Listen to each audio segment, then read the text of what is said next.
nesse Vou computador. botar só o meu fone aqui para botar o Perfeito. microfone. Que daí Bom, eu isolo o ruído aqui. joia. Então, nós estamos aqui começando o nosso 16º Auto Meeting. Agradecer a presença de todos, mais uma vez, a disponibilidade dos discutidores, do professor Osvaldo, da doutora Mariana, do doutor Juliano, e, enfim, essas aulas elas vão ser depois jogadas para o canal do YouTube. Então, você colocando no YouTube Auto Meeting separado, você vai conseguir acessar todas essas aulas.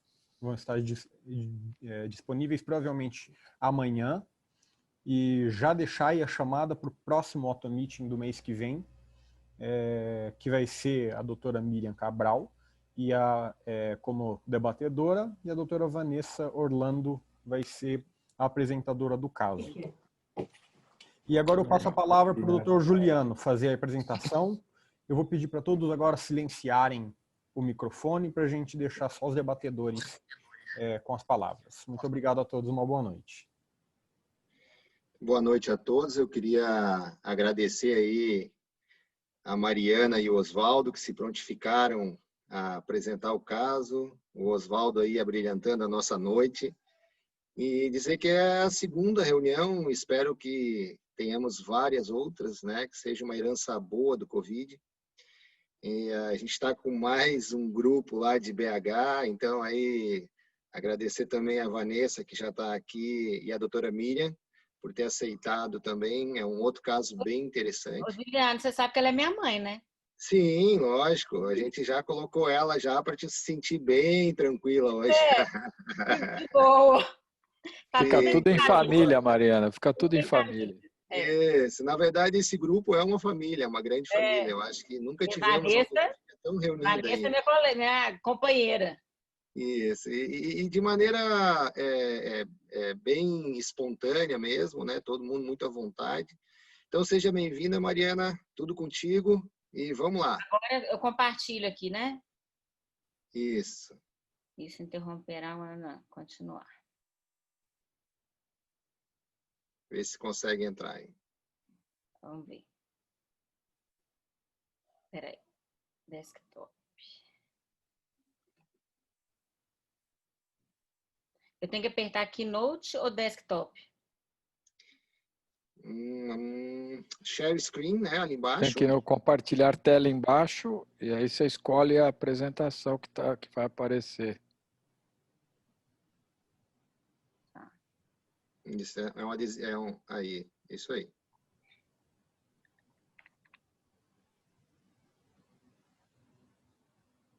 Perfeito. Foi? Foi. Só precisa maximizar agora a tela. Perfeito, perfeito. Então, boa noite.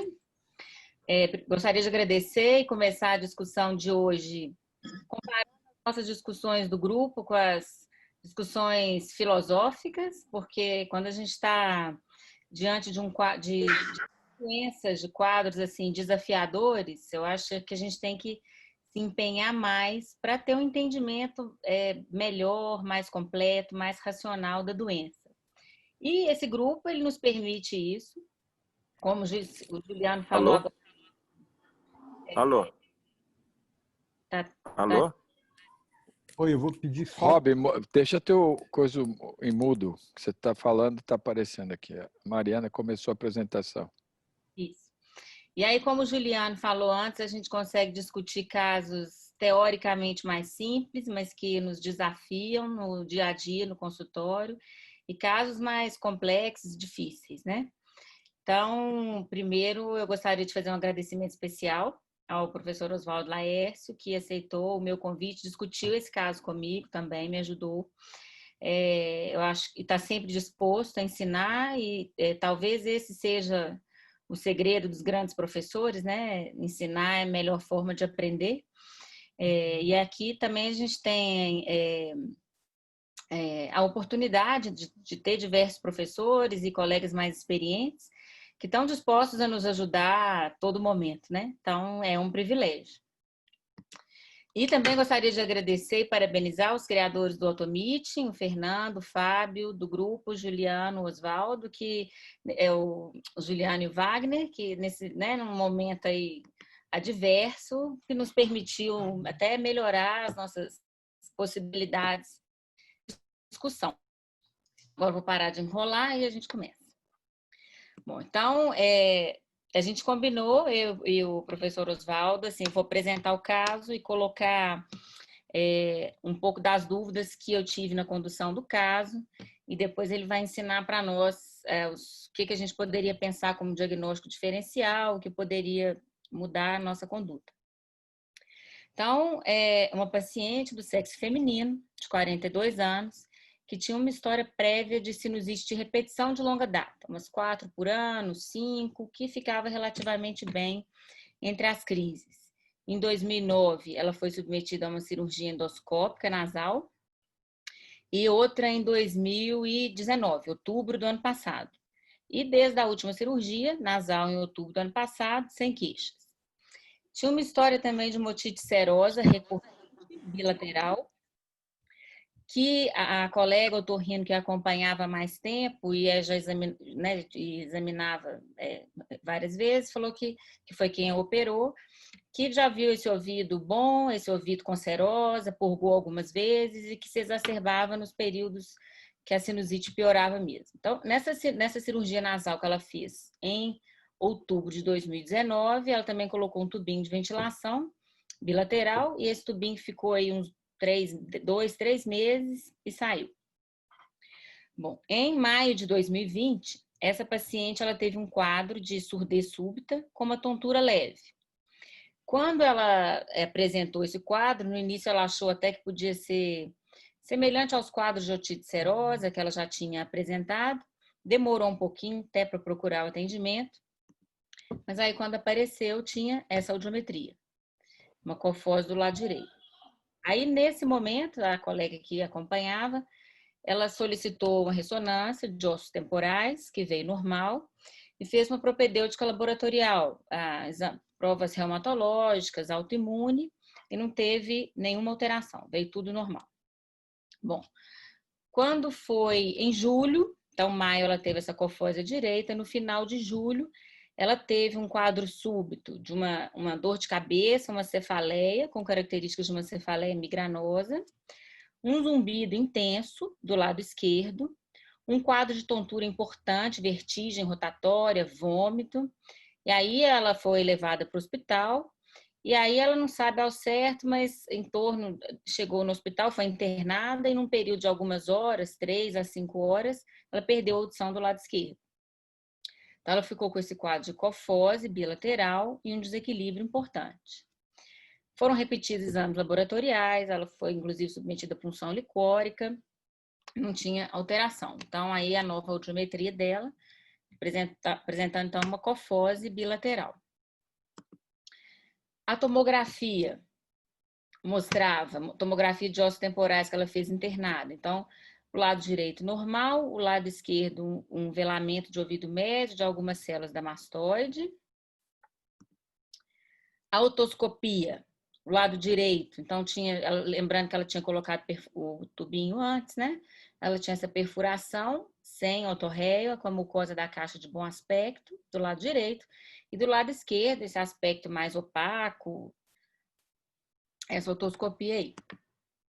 E aí, ela foi submetida a um exame otoneurológico, e no exame otoneurológico também ela apresentou, nas provas de média frequência, de alta frequência, uma hiporreflexia importante. Então, no HIT, né, uma hiporreflexia importante, de alta frequência, SHIMP alterado, o VVOR, né, de média frequência, e uma acuidade visual dinâmica também bastante reduzida. Então, o acometimento vestibular com uma hiporreflexia importante bilateral. Na ressonância que ela fez internada, aí eu peço desculpas por não trazer imagem. A imagem, o exame ficou com o neurologista e eu tentei, fim de semana, tentei hoje baixar essas imagens lá do programa, mas não consegui. Então, o que veio descrito no laudo dessa ressonância dessa paciente? A única alteração que veio foi essa aqui, né? A área de alteração de sinal córtico subcortical, na transição occipito-parietal direita, hiperintensa em T2, próximo ao corpo ventricular também correspondente. A gente vê a ressonância que ela fez em maio, de ossos temporais, quando teve a primeira surdez, ela já tinha essas alterações. Então, aí, diante deste quadro clínico, né, do quadro audiológico, dos exames de imagem, do exame físico, do achado da ressonância, a equipe assistente reuniu, né, reumatologista, neurologista e, principalmente, valorizando esses achados do exame de imagem, da ressonância, o neurologista sugeriu um diagnóstico de síndrome de Suzuki. Eu já escutei falar Suzuki, então, síndrome de Suzuki. E o que é a síndrome de Suzuki?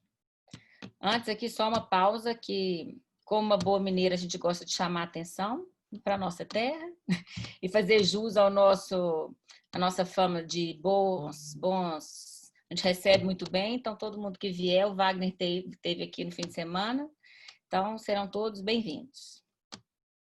Mas, então, no que consiste a tríade da síndrome de Suzuki? A síndrome de Suzuki, ela foi descrita no final da década de 70, em 79, e a apresentação clássica dessa tríade é uma encefalopatia multifocal, aguda ou subaguda, com alterações visuais ou auditivas. E auditivas, né? Por uma microangiopatia sistêmica dos vasos do cérebro, da retina e da cóclea. Então, é uma doença com uma apresentação muito variável. Acredita-se que seja uma desordem autoimune por uma alteração, uma endotéliopatia de arteríolas pré-capilares. A apresentação, apesar da encefalopatia ser a apresentação mais comum, ela pode não acontecer inicialmente. A apresentação da tríade clássica, ela só acontece em 20% dos pacientes. Apresentar-se inicialmente com a tríade clássica só em 3% dos pacientes. Então, é uma doença de curso variável e ela pode estabilizar em 2 anos ou em 2 anos esse paciente pode evoluir também para a tríade clássica. Então, é muito variável. E assim como outras doenças que a gente vê que acometem o ouvido, que levam à surdez, a gente não tem um marcador inflamatório específico para essa doença. E só para entender um pouquinho, então, quando você tem essa alteração no endotélio ali da arteríola, a gente tem uma perda da integridade do vaso, uma infiltração linfocítica e formação de material trombótico dentro desse vaso que leva à isquemia e infarto. E só explicando um pouquinho mais aí da síndrome, eu já falei que a encefalopatia é a alteração mais comum. A minha paciente, ela teve essa cefaleia migranosa intensa, que é descrita como podendo preceder a crise. Os déficits neurológicos, eles são diversos, né, multifocais, então você pode ter desde déficits motores até neuropsiquiátricos, alteração cognitiva, de memória, de comportamento. Tem um erro de português ali. E, tipicamente, o que a gente vai observar no exame de imagem, que a gente tem que procurar, são essas alterações, principalmente próximas do corpo caloso. Então, nessa ressonância, tem ali um afilamento de corpo caloso, ou alterações periventriculares, além dessas alterações de infartos cerebrais. Tronco, cerebelo são menos afetados. Essa ressonância é uma ressonância de uma paciente com Suzuki que foi publicado pelo grupo da USP, a Aline escreveu, junto com lá, né, do professor Ricardo Bento, do Dr. Koji. Então, que mostra ali em T1 essas lesões isquêmicas pericalosas e em T2 alterações características, que foi essas lesões hiperintensas em T2, que é o aparecimento dessas lesões hiperintensas que levou a pensar para a minha paciente nesse diagnóstico de síndrome de Suzuki. A retinopatia, esse paciente também pode apresentar inicialmente ou não, ela pode passar o paciente pode nem perceber se for uma oclusão de uma arteríola periférica, ou ele pode evoluir com a maurose, além de outros sintomas, né? Borramento visual, escotoma, fotofobia.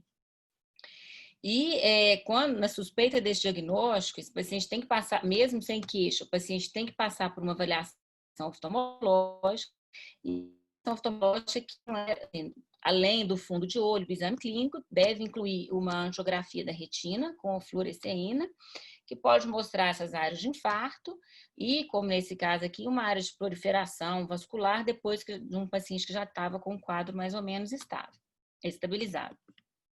Mas o que vai chegar para nós são os pacientes com perda auditiva. Então, são pacientes que vão ter uma surdez neurosensorial rapidamente progressiva e que podem evoluir para cofose uni ou bilateral. E acomete inicialmente frequências médias e baixas, porque as alterações histopatológicas, elas começam nas regiões apicais e médias na cóclea. E também é comum o acometimento vestibular precoce, como aconteceu com a minha paciente, né, que evoluiu com uma hiporreflexia em termos absolutos importante.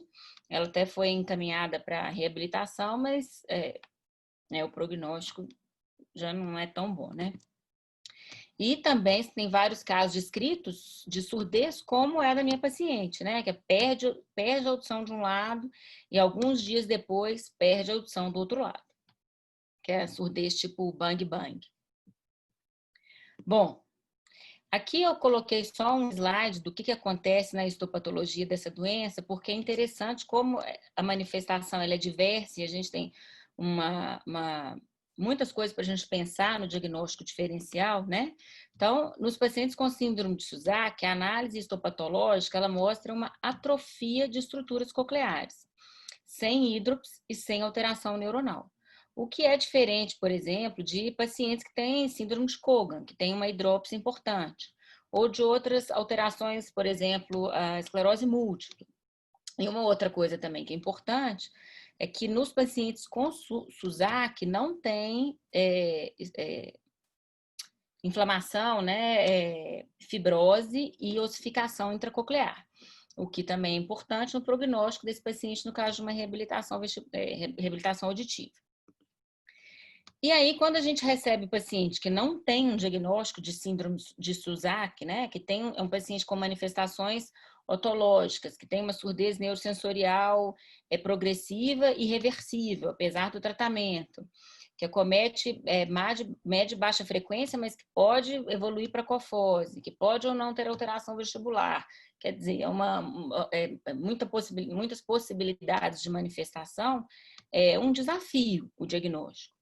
E para a gente pensar na possibilidade da síndrome de Suzuki, ela tem que estar pelo menos no nosso radar, senão a gente nem pensa nela, né? Assim como outras doenças raras aí que a gente vê que evoluem com a surdez neurosensorial.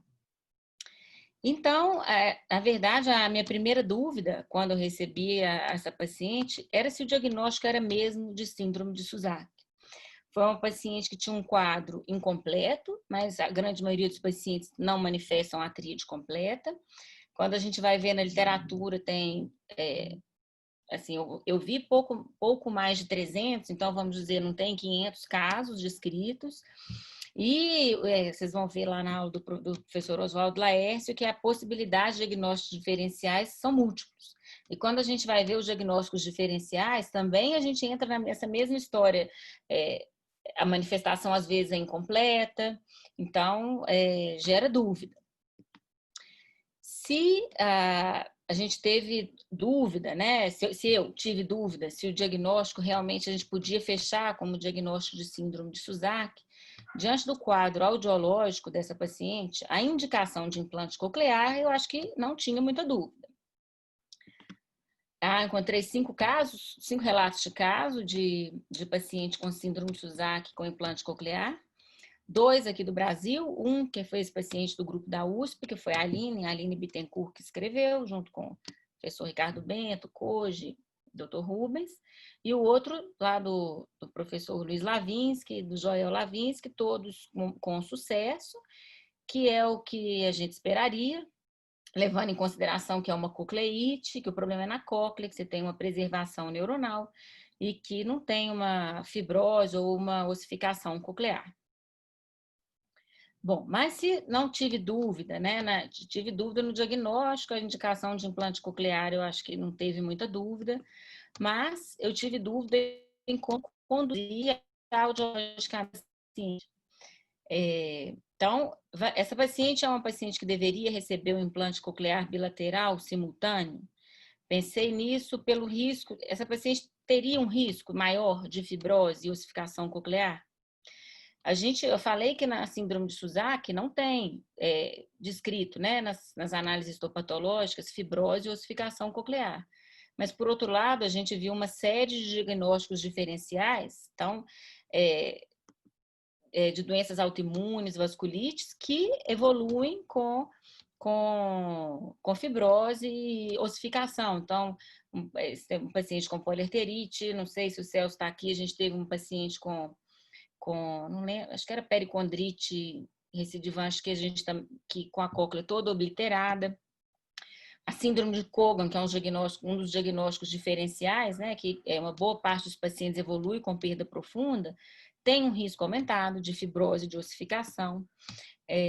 No geral, quando a gente fui tentar, né, uma revisão mais ampla das cocleites autoimunes, não é pequeno o percentual de pacientes onde no perioperatório a gente encontra algum grau de obstrução intraluminal e algumas vezes esses pacientes eles não têm uma relação tão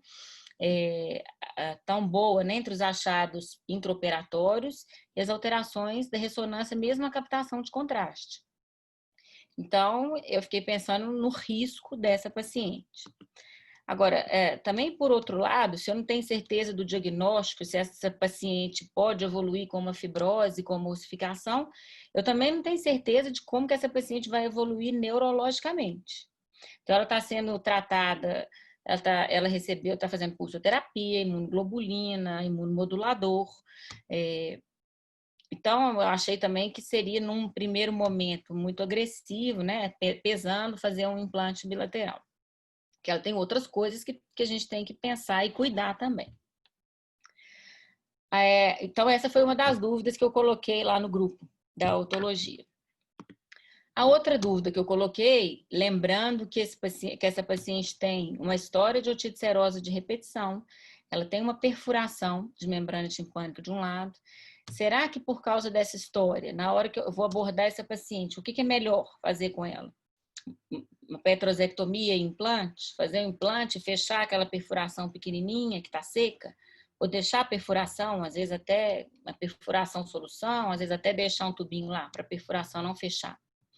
Então, será que esta infecção, essa história de otite serosa, essa perfuração, acarretaria para essa paciente maior risco de infecção?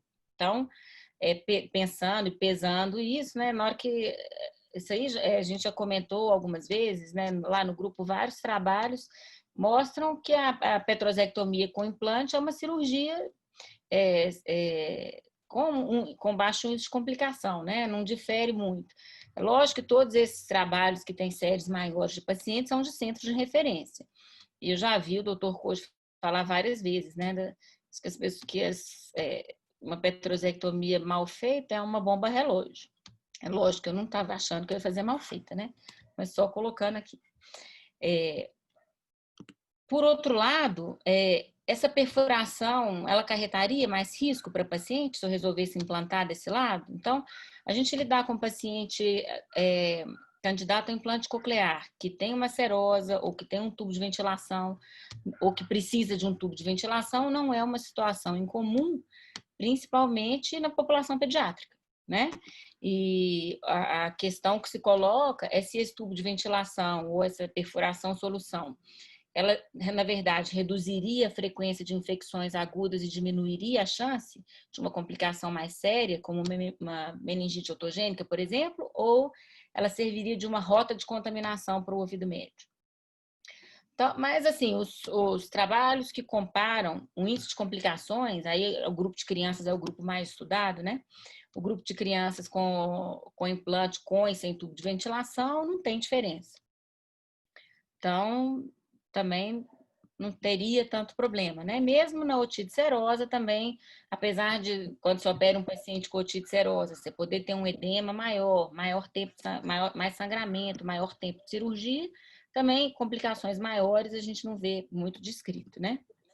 Então, diante das dúvidas, eu coloquei lá no grupo de ajuda aos universitários. Aí as manifestações foram diversas no grupo privado, muita gente opinou, ajudou. E as sugestões foram essas, assim, pode fazer a petrosectomia, pode fazer um implante e fechar a perfuração, pode fazer um implante e deixar aberto. E aí, essa paciente foi operada, vai fazer 3 semanas essa semana, acho que foi quinta-feira, quinta-feira fazem 3 semanas que ela foi operada.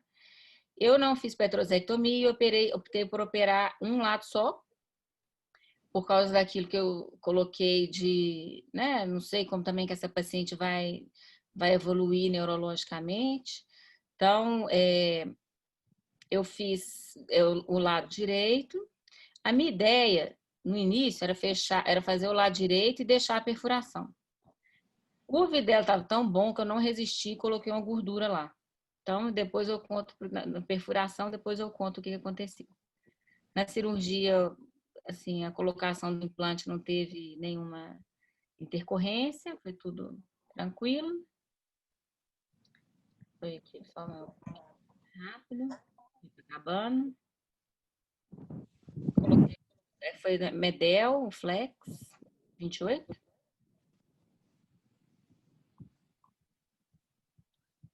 E aí eu falei que, apesar de eu ter programado deixar a perfuração, no final eu pus uma gordura lá. E é isso. Então, eu acho que dúvida a gente sempre vai ter, mas de reconhecer as nossas dúvidas e algumas incapacidades, né? Ou pelo menos a gente tentar discutir e acertar, acho que já nos coloca em alguma vantagem. Então, agora eu passo a palavra ao professor Oswaldo Laércio, que vai dar continuidade para brilhantar a nossa apresentação.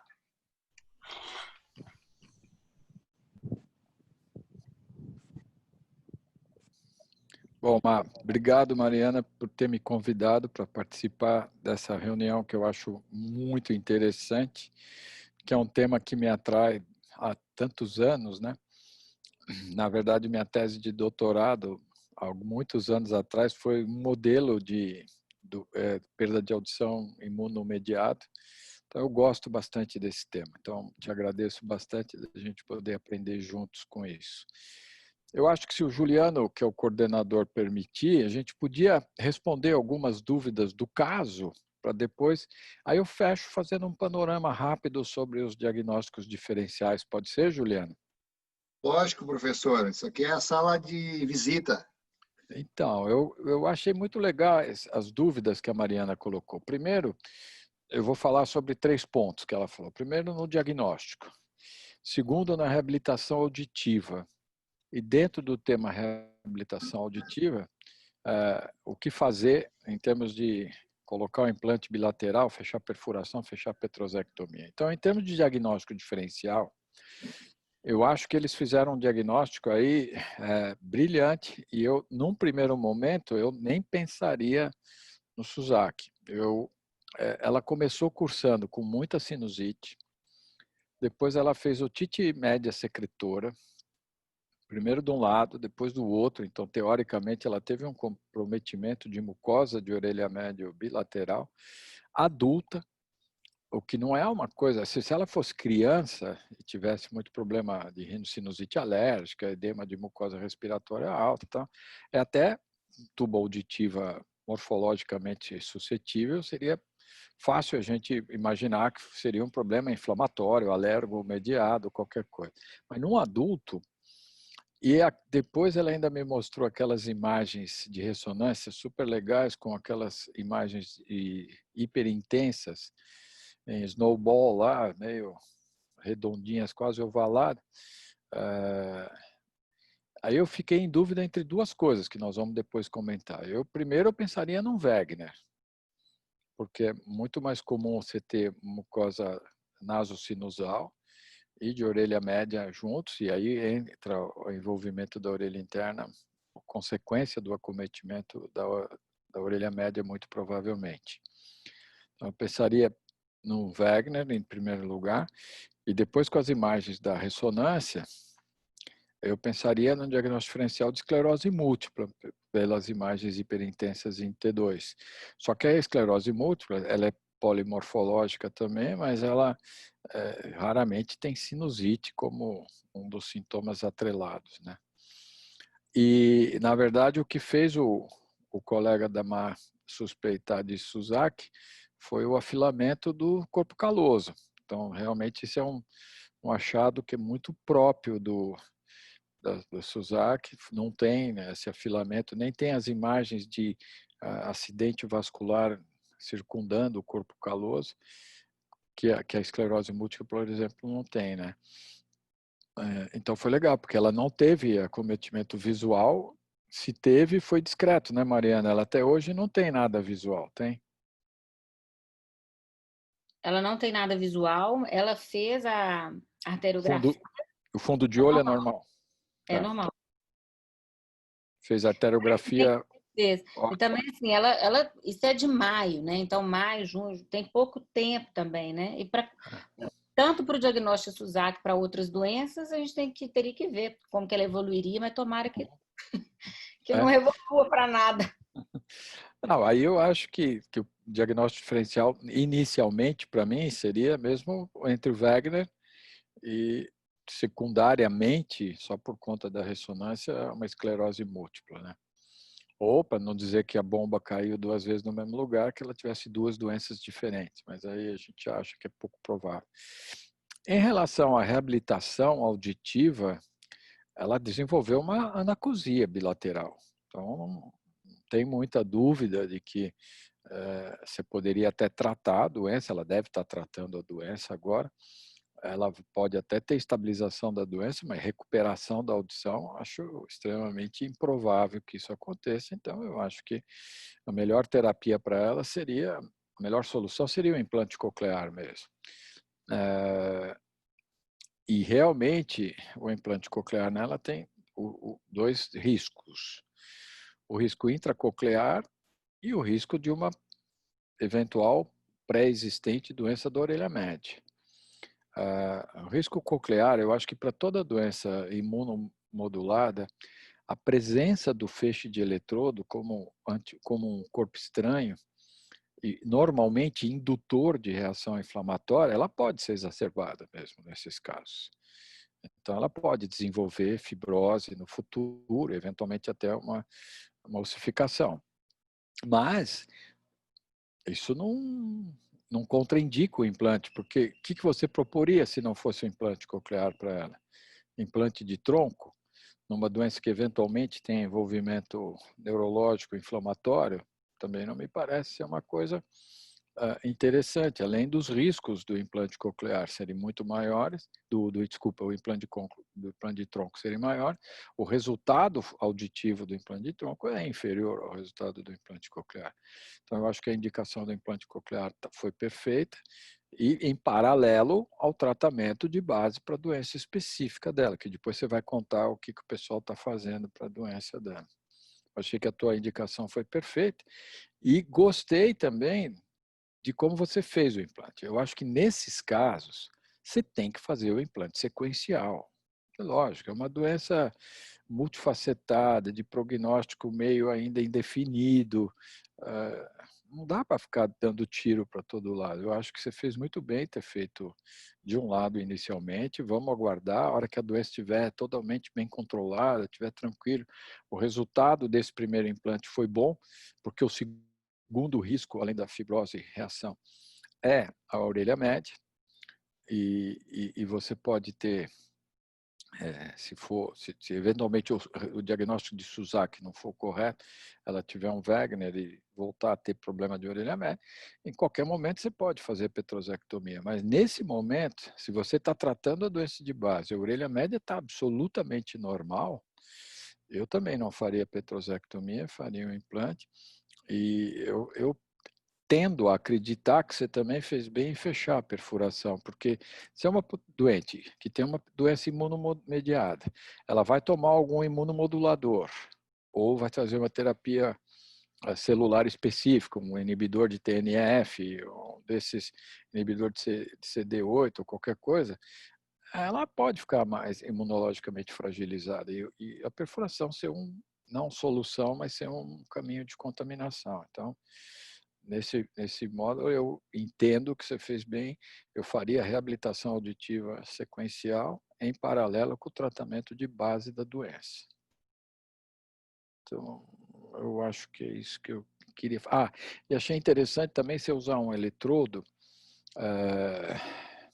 full band. Há pouco tempo eu li um trabalho sobre, porque tem os eletrodos de banda cheia e os eletrodos de meia banda.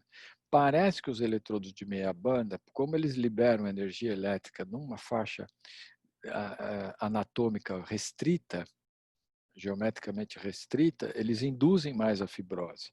Os eletrodos de banda cheia, como eles dispersam mais, a reação inflamatória que eles desencadeiam parece menor.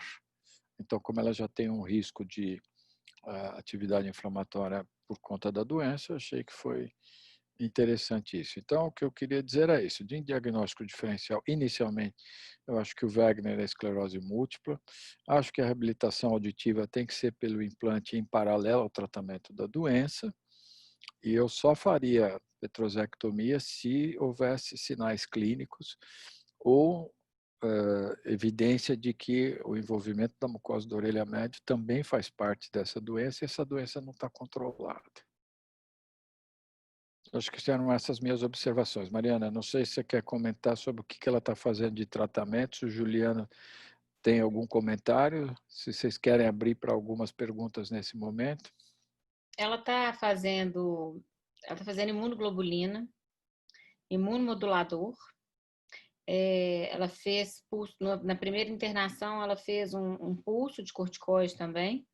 Então, a imunoglobulina mensal e ela com alguns pulsos também, com o imunomodulador. Então, aí, por exemplo, ela operou tem 3 semanas, na semana seguinte ela internou, fica de um dia para o outro, né? Faz imunoglobulina e imunomodulador. E fechou a perfuração com a gordura? Na primeira semana de pós-operatório, tinha um pouco de gelfoan lá, agora eu vou ver se na próxima semana, depois que ela tiver, eu escrevo no grupo se fechou.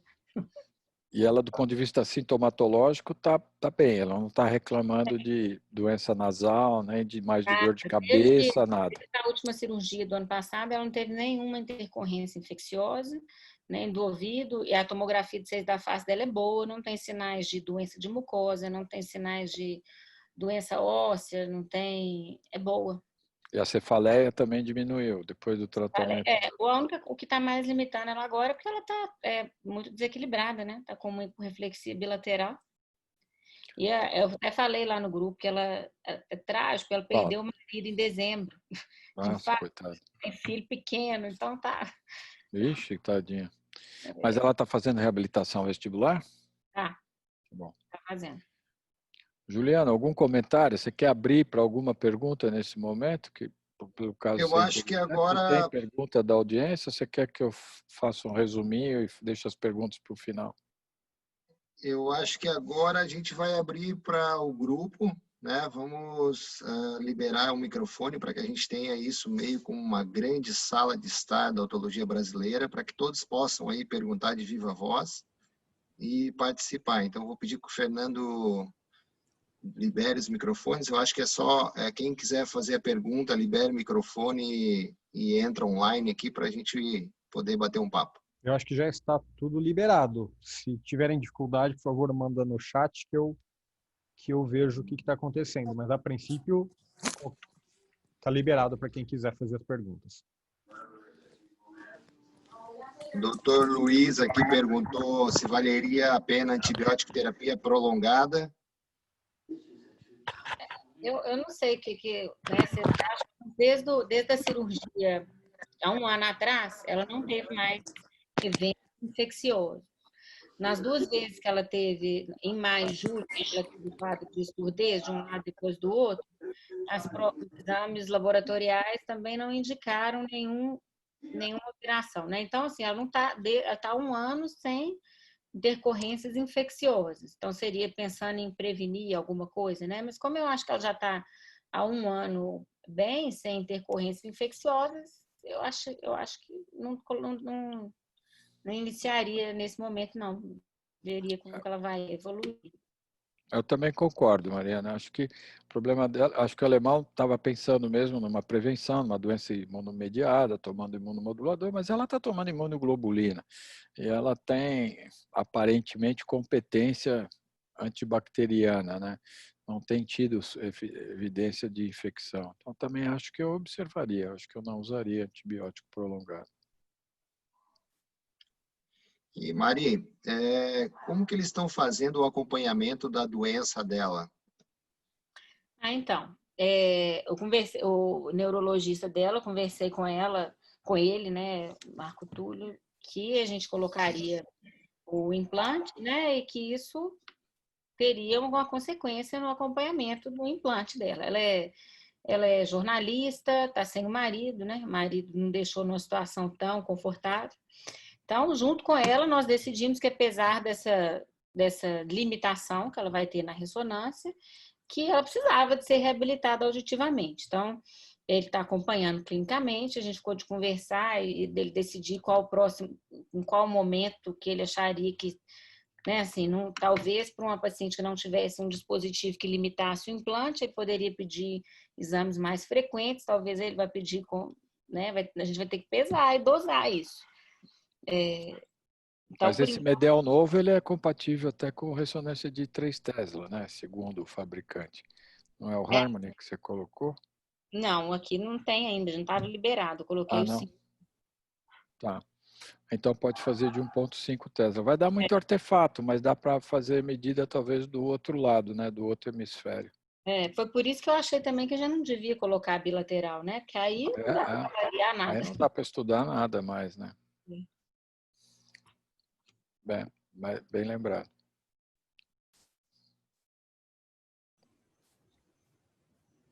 Mais alguma pergunta, pessoal?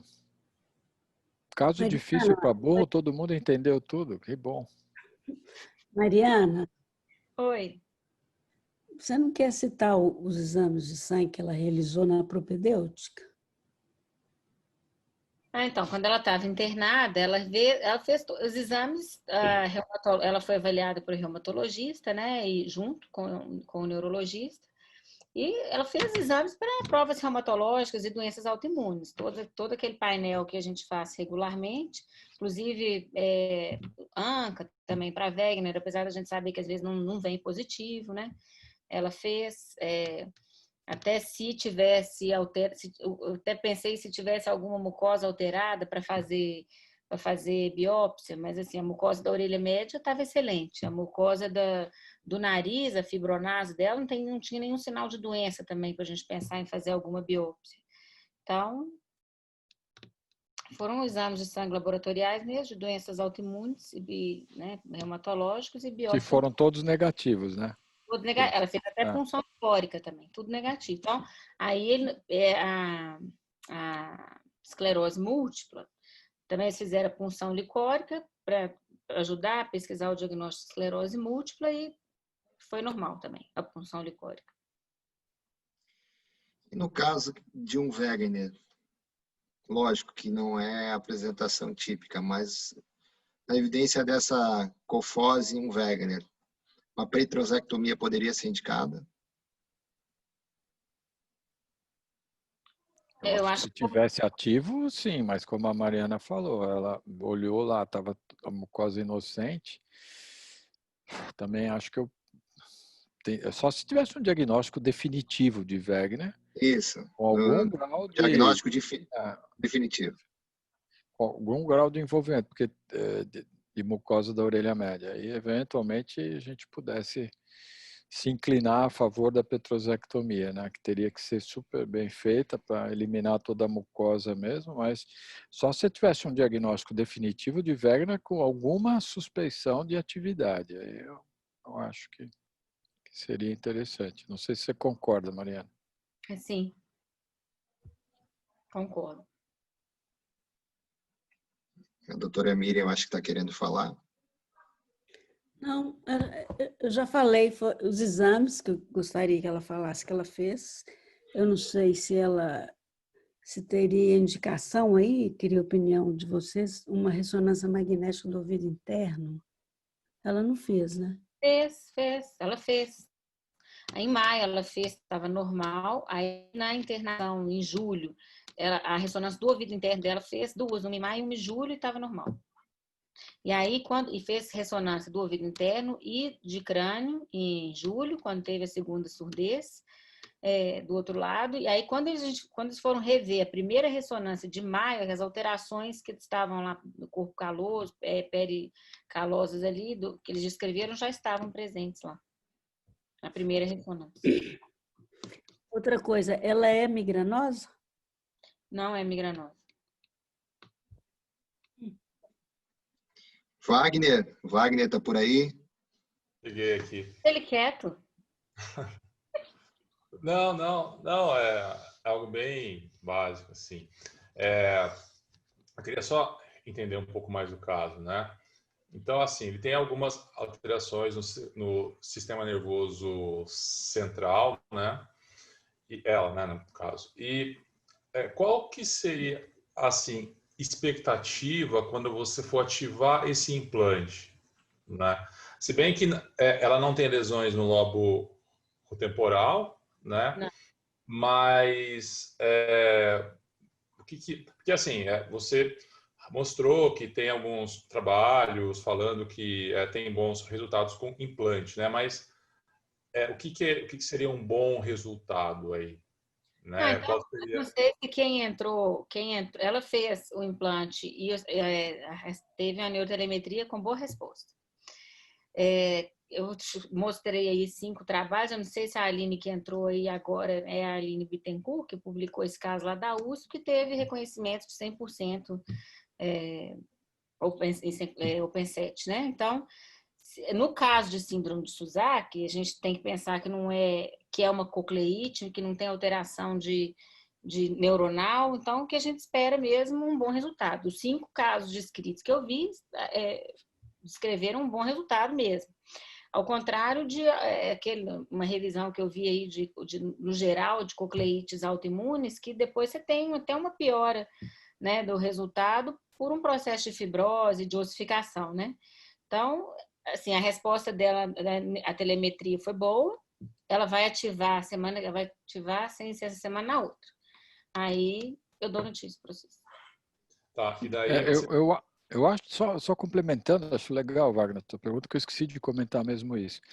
No Suzaki, o envolvimento central parece que não envolve vias auditivas centrais nem áreas cognitivas importantes. Então, talvez seja mais alguma coisa motora e tal, e talvez não seja mesmo impedimento para um bom resultado, um resultado, digamos, dentro do que a gente pode esperar, dentro dos melhores resultados. Agora, eu acho que tudo isso a gente pode alcançar com o controle da doença. Se você inibir a progressão da doença e deixar aquelas lesões iniciais neurológicas estáveis, maximiza o teu resultado, obviamente, né? Sim, e daí você fez implante só de um lado, né? Daí você depois vai fazer do outro, dependendo do resultado. Eu acho que eu vou esperar. Eu vou esperar ver como que ela vai evoluir neurologicamente, como que vai ser feito esse acompanhamento, né? A princípio, eu não tô, assim, tô querendo esperar para ver. Entendi. Muito interessante. Parabéns. O Alemão fez pergunta ali, mas o Oswaldo já respondeu. Alemão, a gente está com saudade de ti, Alemão. Aparece aí.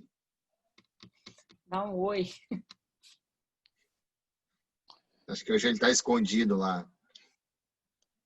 Alemão, mostra o chopp aí do pinguim que você está tomando aí, cara. Pois então. O Rob já mostrou a pasta dele, agora você tem que mostrar. Olha o calor do cão aqui, cara. Eu estou semi-nu. Não é melhor, não. Então, podemos fechado, porque de roupa... Não, então deixa fechado. Um abração, Alemão. Tudo de bom, hein? Abraço, turma. Um abraço. Excelente discussão de vocês, excelente. Caso complicadíssimo. A minha dúvida aí era, inclusive, essa que você acabou respondendo, mas uma doença tão complexa, com comprometimento do sistema nervoso, alterações estruturais na ressonância magnética. Eu fico imaginando, né, se de repente a ponte aí não é só uma lesão coclear, só uma cocleite, mas uma lesão que se estende invisível na ressonância, mas que se estende, né, para nervo, vias auditivas centrais, né? Como a gente às vezes tem nos casos de neuropatia auditiva, que a lesão não é estritamente coclear, né? E às vezes o implante coclear não traz benefícios tão grandes. Então, é claro que a Mariana fez certinho, tinha que fazer o implante, mas quem sabe o resultado desse implante às vezes frustre um pouco, não é? Vai ter que observar bem mesmo. Eu conto para vocês, tá? Posso só tirar mais uma outra dúvida aí, Mariana? Qual que foi o seu critério de escolha do lado que você implantou? É porque o outro estava com serosa, né? O esquerdo tinha uma serosa. Na verdade, eu até achei mais próximo uma semana antes que o ouvido já estava, na verdade, era bom, com aspecto bom. Eu até fiz né? Fui lá com gel fininho e eu acho que já nem tinha mais serosa mesmo. Mas o outro lado já estava com a mucosa boa há mais tempo. Entendi. Por isso.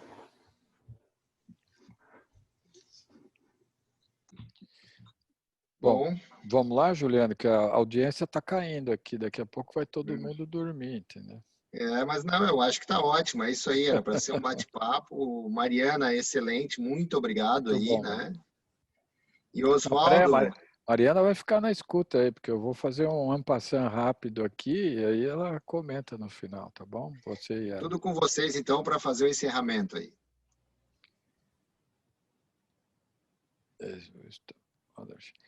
Posso fazer o compartilhamento de tela aqui? Pode, deve fazer.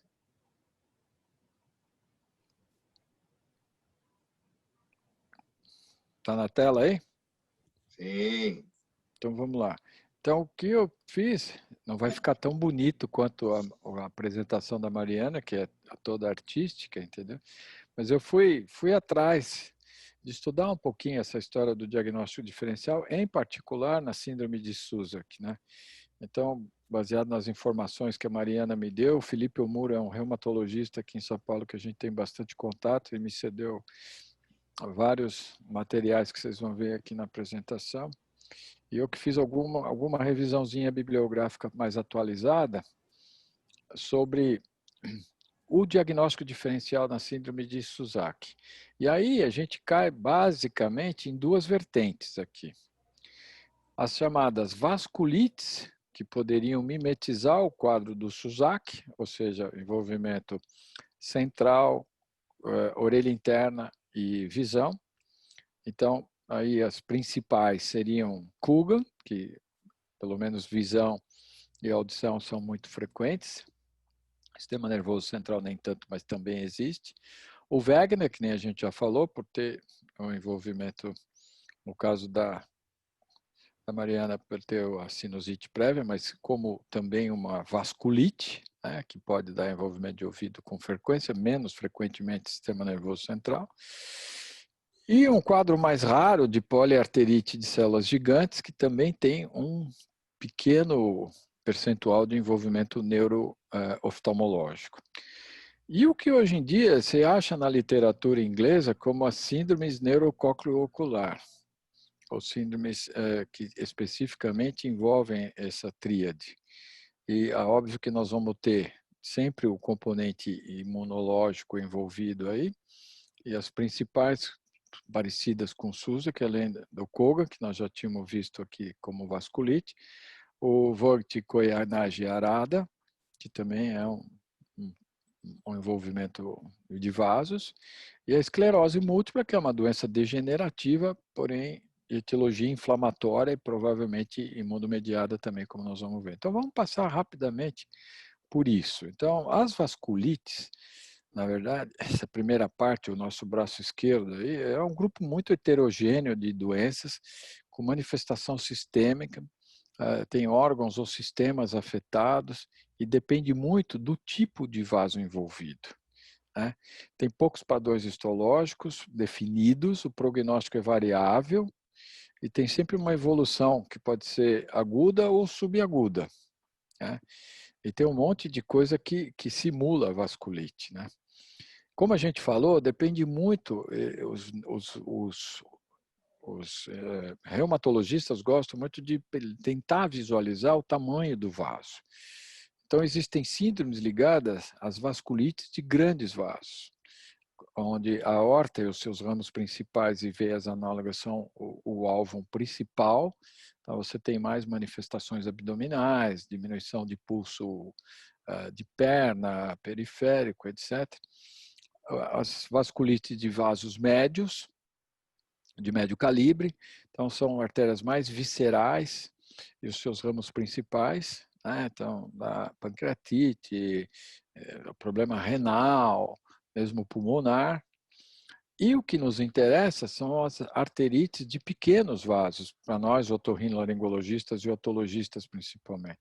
Porque aí são artérias mais intraparenquimatosas, arteríolas, que aí podem envolver tanto a artéria labiríntica, quanto as artérias do nosso complexo vascular coclear, né?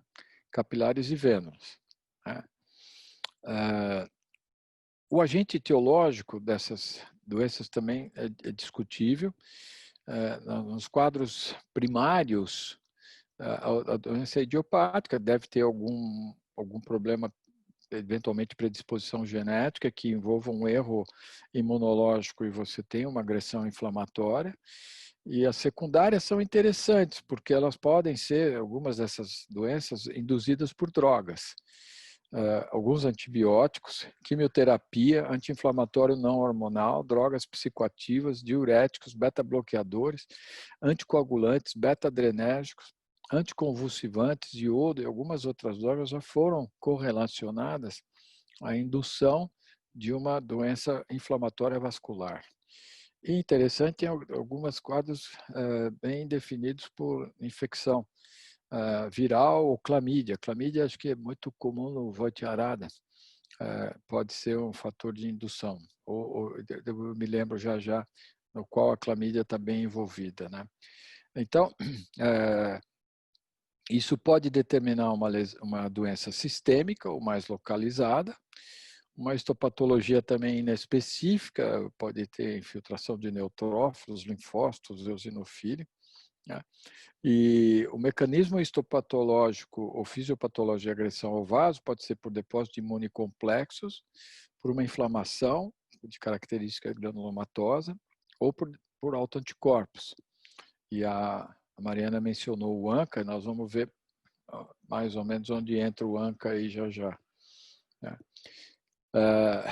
E o que é legal é a gente só guardar, porque nós não somos reumatologistas, mas às vezes nesses diagnósticos diferenciais é bom a gente saber que nas arterites de grande vaso, como a gente falou, claudicação de membro, redução de pulso periférico, diferença de pressão arterial entre membros, sopro cardíaco ou vasculares periféricos, manifestações isquêmicas intra e extracraniana, insuficiência cardíaca, angina mesentérica e hipertensão renovascular.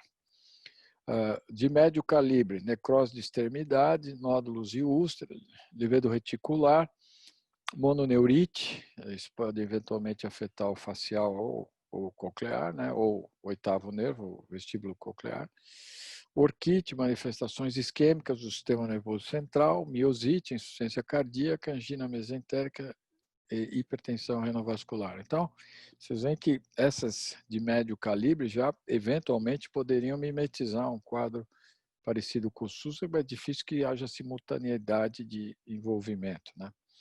Mas as manifestações das vasculites nos vasos de pequeno calibre, essas nos interessam, porque tem sempre polineuropatia periférica, isso pode envolver o facial, pode envolver o vestíbulo coclear, e além de vasos, além dos nervos periféricos, de ramos de coluna, né, de membros, dor pulmonar, no ponto de vista otorrinolaringológico, sinusite, otite, mastoidite, perfuração septal, nariz selar, estenose subglótica e surdez neurosensorial, nas síndromes que envolvem pequenos vasos. As oculares, uveíte, esclerite, vasculite retiniana, doenças inflamatórias da órbita. Pode envolver o coração, miocardite, pericardite, e no sistema nervoso central, convulsões, meningite, lesões inflamatórias em parênquima e mielite. Tá? Então, a gente pode ter uma ideia inicial do quadro, tentando correlacionar o quadro com o calibre do vaso acometido nesses casos de vasculite. Nesse nosso caso, como a gente falou, específico vasculite, a gente já falou. O Coogan, o Wegener e a arterite de células ligantes.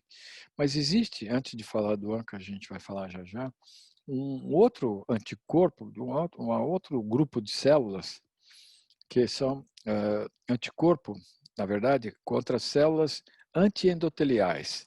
Então, no Susak e no Wegener e no Kawasaki, que agora ficou em moda por conta do coronavírus que ativou aí talvez algumas síndromes de Kawasaki, embora ele não seja diferencial nesse caso do Susak, porque ele envolve mais mucosa, pele e coração, né?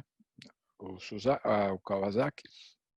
Mas eles têm essas doenças, como o lúpus, artrite reumatoide e a síndrome antifosfolipídica, eles têm a presença no sangue de anticorpos contra células endoteliais. Tá? Anticorpos contra células endoteliais. Então, na verdade, como a Mariana falou, no Susak, ou Susak, no Coogan e no Wegener, além da granulomatose, você pode ter uma endotelite por um anticorpo específico. Tá?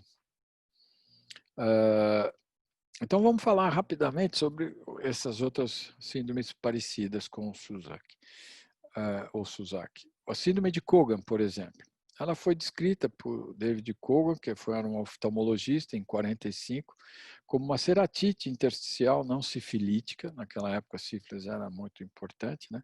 Associada a distúrbios cócleo-vestibulares. E é engraçado que tanto o envolvimento cócleo-vestibular quanto o oftalmológico podia ser ligado à sífilis, ele deixou claro que não era de origem sifilítica, né? Depois ela passou a ser rotulada como uma vasculite autoimune, definida quando típica, quando ela envolve o olho e a orelha interna concomitantemente, ou com um intervalo de no máximo até 2 anos. E ela é atípica quando ocorrem outros sintomas oculares que não a ceratite intersticial e o envolvimento cócleo-vestibular com intervalo maior do que 2 anos. Tá? Uma coisa interessante na síndrome de Coogan é que ela é predominantemente mais frequente nos pacientes mais jovens. Tá? Então, tem uma série de referências aqui. Se vocês tiverem interesse, pode copiar a tela aí para vocês terem depois as referências, que são interessantes. Tá?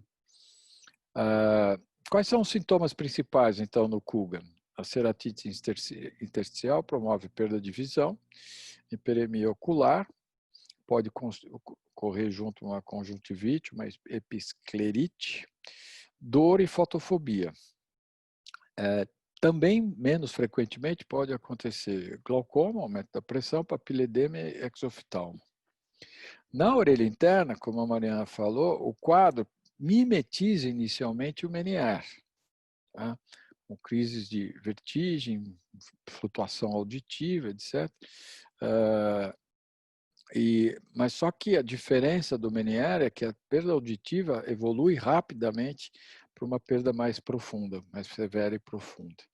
Então, é diferente do Meniere, que cursa com recorrência, surtos, e demora um pouco mais para que a audição se perca de forma muito intensa, mas aqui a evolução da perda auditiva é rapidamente progressiva. E os sintomas neurológicos mais comuns no SUS é hemiparesia, hemiplegia e afasia, que essa paciente do Susak não teve. Mas ele tem envolvimento sistêmico, na literatura varia de 10% a 80%, podendo ter envolvimento cardioarterial, gastrointestinal e neurológico. Apesar de ser de vasos médios, ela pode ter um envolvimento de aorta, com dor abdominal, pulso baixo, etc. E envolvimento gástrico também com diarreia, melena, ou o envolvimento da artéria mesentérica.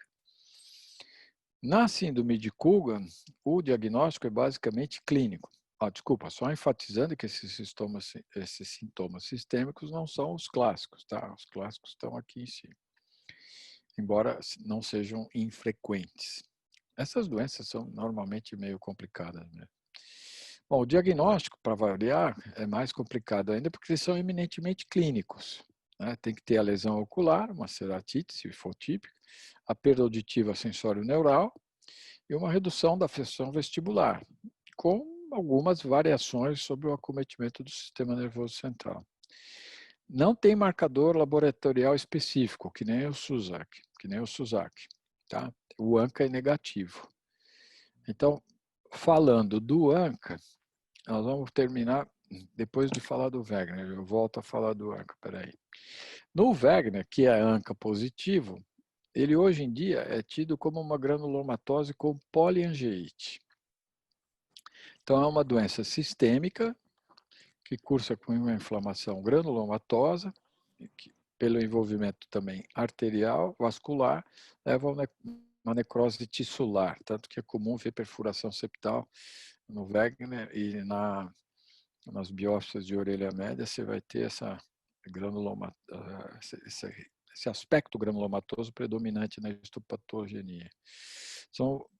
O envolvimento é de vasos de pequeno e médio calibre no Wegener. Tá? Então, sabemos que envolve diversos órgãos e sistemas, mais comuns são vias aéreas superiores, que inclui a orelha média e, por consequência, a orelha interna, como complicação do envolvimento da orelha média, pulmões e rins, principalmente. Tá?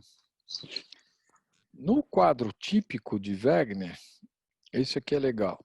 Ele começa aqui, nesse quadro, desse autor aqui, de uma revista de reumatologia. O principal é o envolvimento nasal, com crosta, rinorreia, perfuração, nariz em célula, etc. Sinusopatia crônica, pode ter envolvimento da cavidade oral, gengiva, gengivite, úlceras orais. E no ouvido, otite média secretora, tá aqui, otite média serosa, ou infectada, purulenta. Granuloma do ouvido médio, ou mastoide, e, consequentemente, muito provavelmente por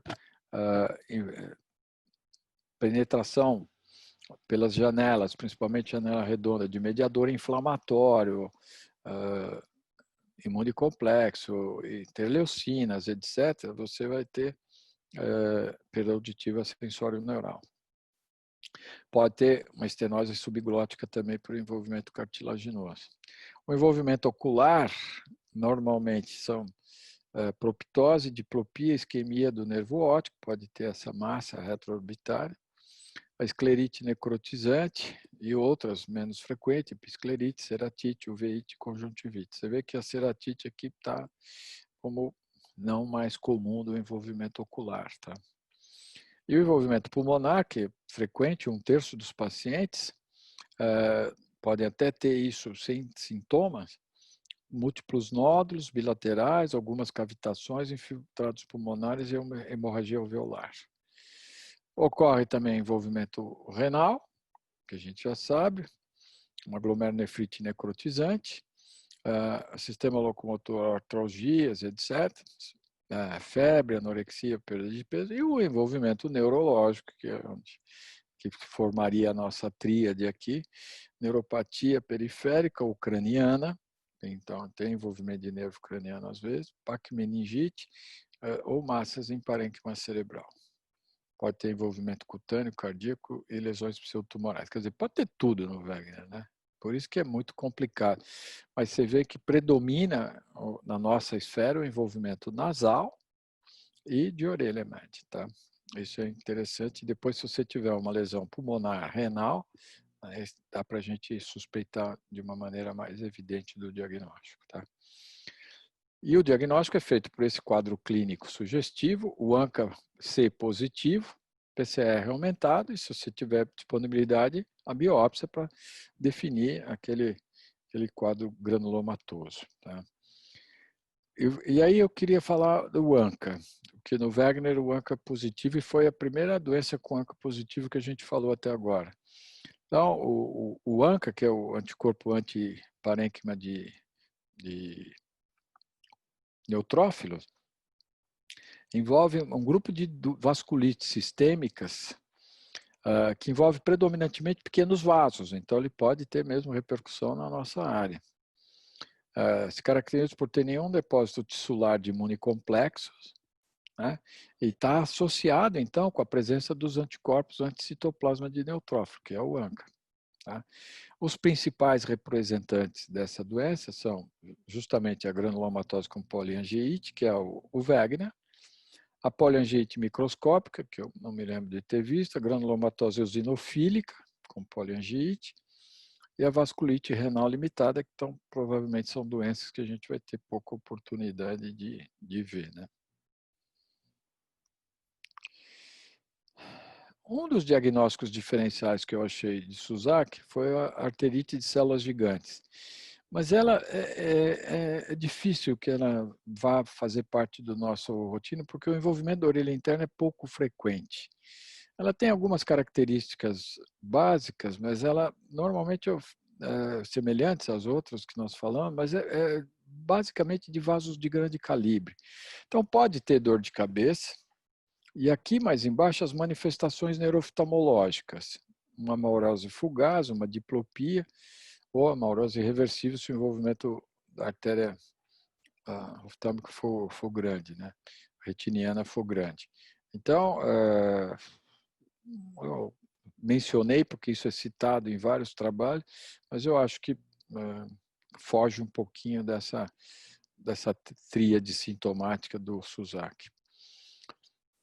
E aí, entrando rapidamente naquela coluna da direita, que são as síndromes neurocócleo-oculares, a gente tem o Vogt-Koyanagi-Arada, que é uma doença autoimune sistêmica, também granulomatosa como o Wegener, com quadro clínico variado para variar, né? Todas elas têm, provavelmente relacionado a uma resposta mediada por o T-helper 1 contra tecidos ricos em melanócitos. Isso é uma peculiaridade do Koyanagi-Arada, do Vogt-Koyanagi-Arada.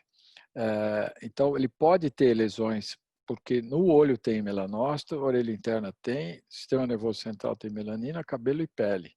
Então, ele pode dar um quadro clínico mais clássico, com uma uveíte não infecciosa, granulomatose, podendo estar associado a um descolamento de retina, vitrinite, aquele fundo de olho em sol cipone, em sol nascente, com lesões de hiperluminosidade. Depois o Rob, que manja bem de fundo de olho, ele pode falar para mim, porque a Marie, a mulher dele, é uma super oftalmologista, minha comadre.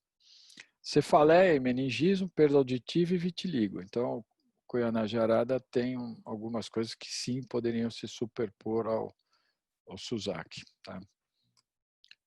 Tem até uma tabela aqui de 19 sobre uma revista chamada Neurological Rarities, desculpa, na Practice Neurology, eles publicaram o Vogt-Koyanagi-Arada como uma Neurological Rarity, uma raridade.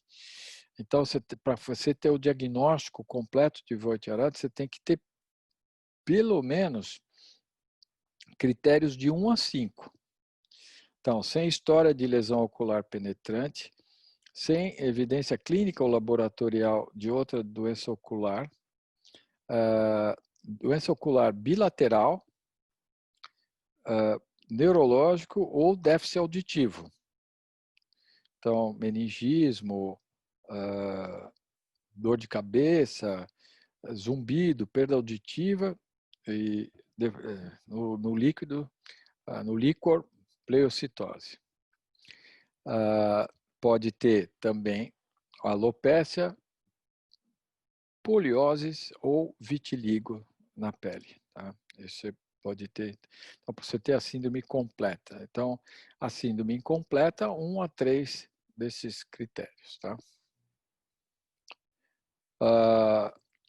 E o último, a esclerose múltipla, dentro daquelas síndromes neurocócleo-oculares. A esclerose múltipla, todo mundo já deve ter visto pelo menos algum caso, é uma doença desmielinizante crônica, predominantemente imunomediada, que começa pelo sistema nervoso central, não depois periferia. Afeta adultos jovens, a idade de início dos sintomas vai de 20 a 40 anos, predominantemente em mulheres, uma proporção de 3:1. Tem alguns fatores ambientais que podem ser gatilho para o aparecimento da esclerose múltipla, como infecção por Epstein-Barr vírus, fumo, baixos níveis de vitamina D, baixa exposição a raios ultravioletas, predisposição genética, tem descrito aí tem mais locos agora ligados à esclerose múltipla, mas esse HLA-DRBI15 é um deles. E leva a um quadro inflamatório, pele venular, que desencadeia a desmielinização. Então, começa um quadro inflamatório que acarreta a desmielinização.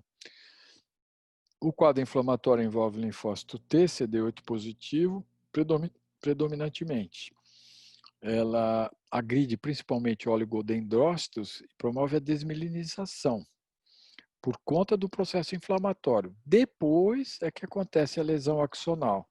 Ocorre se o quadro inflamatório persiste ou se torna crônico. Então, hoje em dia, com o reconhecimento precoce da esclerose múltipla, tem sido muito melhor o prognóstico dessa doença, inclusive, como ele menciona aqui, evitando a lesão axonal definitiva. Tá? O quadro clínico mais comum é neurite óptica, síndromes de tronco cerebral e cordão espinhal. E a gente entra aqui, quer ver? Então, nessa tabela, essa é uma revisão interessante e recente aqui, de 2018. Os quadros mais comuns dependem da topografia do acometimento. Então, no nervo óptico, uma perda de visão, mononuclear, se você tiver chance de estudá-la, e da coluna espinhal, hemiparesia, hipoestesia, disestesia ou retenção ou disfunção do esfíncter urinário e fecal. O acometimento de tronco cerebral e cerebelo envolve a gente, porque você pode ter diplopia, vertigem, ataxia, problema postural, paresia do facial ou paralisia facial ou hipoestesia facial por envolvimento do quinto. Tá? E quando você tem envolvimento do hemisfério cerebral, você tem as fácio-braquial síndromes com hemiparesia crural ou hemihipoestesia crural. Essas características clínicas são as mais comuns da esclerose múltipla. E o diagnóstico também é basicamente clínico, embora tenham duas coisas interessantes aqui. Você faz um monte de laboratório para excluir sífilis, HIV e outras doenças imunomediadas. Como a Mariana falou, no caso dela não tinha FAM, não tinha nada de diferente. Tá? Mas aqui a vitamina D baixa pode ser um fator associado à esclerose múltipla. Pode existir o tal do anticorpo antimielina de oligodendrócito, e uma coisa que é interessante, tem uma IgG oligoclonal que está sempre aumentada no líquor cefalorraquídeo. Então, tem uma prova mais ou menos interessante no líquor para a esclerose múltipla hoje em dia. E na ressonância, aquelas lesões ovoides, hiperintensas em T2 e FLAIR, que podem ter hipossinal em T1 e captar gadolina na fase ativa. Então, ela é hiperintensa em T2 e ainda capta contraste quando ela está na fase ativa. Depois que ela sai da fase ativa, ela se cronifica, você não tem mais captação de contraste, ela fica hipointensa em T1, mesmo com contraste, mas ela vai continuar sendo hiperintensa em T2. Tá? E para você definir como autoesclerose, os critérios hoje em dia de McDonald, que foram modificados em 2010, você tem que ter uma lesão em pelo menos duas regiões. Uma periventricular, que é a mais comum, uma justa cortical ou uma periventricular infratentorial ou uma periventricular de coluna espinal. Tá?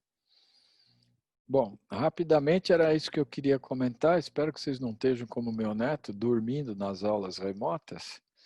E a gente faz a tela aqui e abre de novo para os comentários finais ou perguntas finais que vocês queiram ter, tá bom?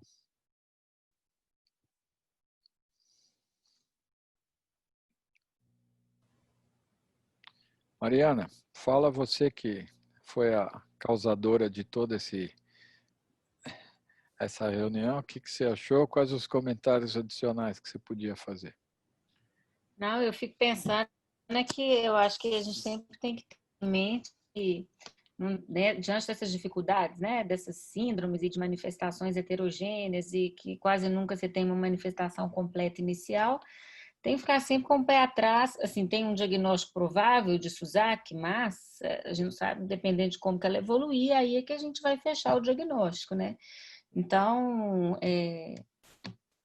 só fica pensando que cada vez eu tenho mais dúvida.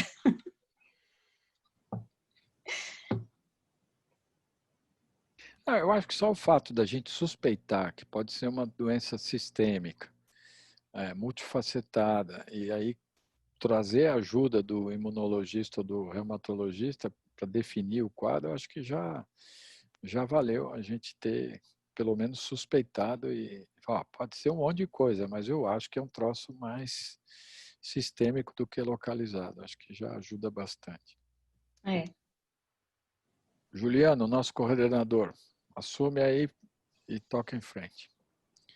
Bom, abrimos para quem quiser fazer o seu comentário, ficar à vontade. Sei que a Vanessa está aí assistindo, ligadona.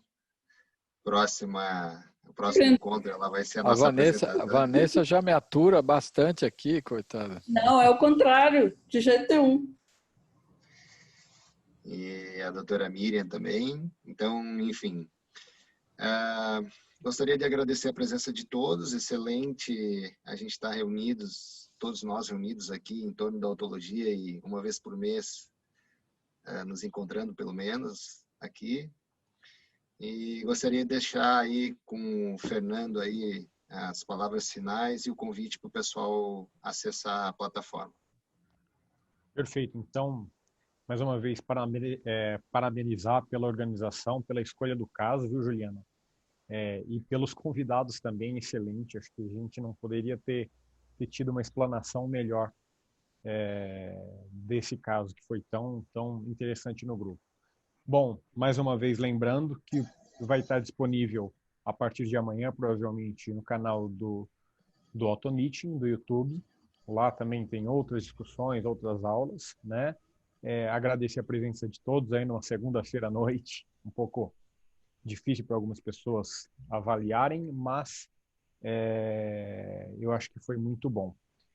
Então, muito obrigado a todos, professor Osvaldo. Obrigada, gente. Mariana. Obrigado a vocês. Obrigado, Mariana, que me convidou. Parabéns, também. Viu, gente? Foi muito bom. Juliano e Fernando por terem aceitado. Vanessa e todo mundo que ficou assistindo. Um abraço para o meu compadre, um abraço para o Alemão, para o Marcelo Web e para todo mundo aí. Juliana, aquele abraço. Tchau, Fernando. Tchau, gente. Obrigada. Boa semana para todos aí. Tudo de bom. Tchau. Até mais. Até mais.